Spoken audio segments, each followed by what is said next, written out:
जय गुरु जी, संगत जी, गुरु जी के श्री चरणों में कोटि-कोटि प्रणाम। संगत जी, मेरा आज का शुक्राना सत्संग है कि गुरु जी ने मेरा एक आंसर दिया है और मैं उसको सुनने के बाद बहुत ही रिलैक्स्ड फ़ील कर रही हूँ, मतलब अपने आप में एक शांति का भाव फ़ील कर रही हूँ। तो क्या था कि मैं आई थिंक वो it is a very common question and everybody might have had in their mind. तो मेरा ये क्वेश्चन था कि गुरुजी हमारा हाथ मेरा हाथ मत छोड़ना आप कभी भी। अम तो इसका जो आंसर है मुझे कभी क्लियरली नहीं मिला।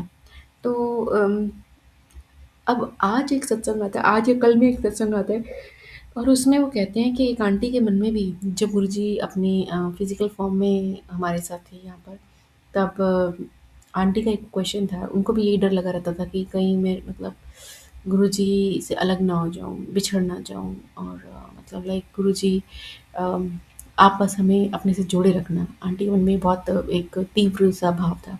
तो उन्होंने पूछ ही लिया कि गुरुजी आप मेरा हाथ तो नहीं छोड़ोगे कभी? तो गुरुजी महाराज कहते हैं पलट के कि मेरे पास तो चॉइस ही नहीं है। तुम छोड़ो तो छोड़ो, लेकिन मैं तुम्हारा हाथ नहीं छोड़ूँगा।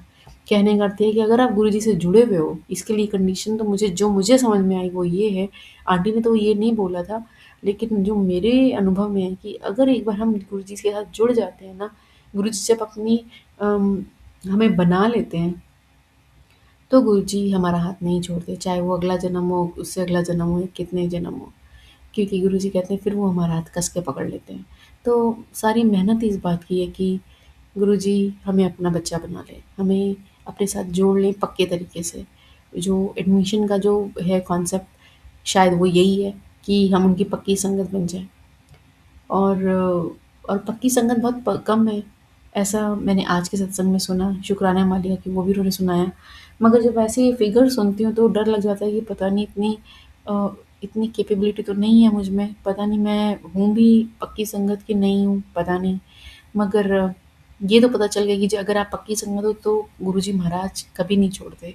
अब सारी मेहनत पक्की संगत बनने के लिए करनी है और पक्की संगत आज जो सत्संग मिला आज की डेट में वो ये था कि अम, ओल्ड संगत आंटी को गुरुजी बताते हैं कि कल जब गुरुजी ने उनको बताया था कि जब मैं आ रहा था धरती पर अवतार ले रहा था, तो सारे देवी-देवता उनके पास आए और उन्होंने कहा कि प्रभु अगर आप जाओगे तो आप तो सबका कल्याण कर दोगे, तो पूरी व्यवस्था ही मतलब अनबैलेंस्ड हो जाएगी।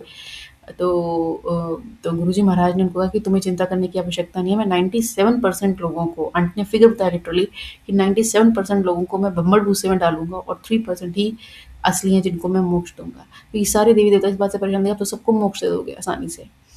तो ये मालिक की कृपा है कि वो कैसे, क्या-क्या समझाते हैं और ये सब मैसेजेस गुरुजी की तरफ से आ रहे हैं, ये भी वो बताते हैं, वैलिडेट करते हैं, सिर्फ़ एक रिसोर्स की तरफ से नहीं, सेम मैसेज डिफरेंट रिसोर्सेज़ की तरफ से मिलता है। तो शुक्राना है मालिक का कि वो मन के सभी डाउट क्लियर करते हैं और अम, बिल्कुल क्लैरिटी से बताते हैं कि क्या करना चाहिए, क्या नहीं करना चाहिए। तो शुक्राना मालिक अपने श्री चरणों से सदा जोड़े रखिएगा।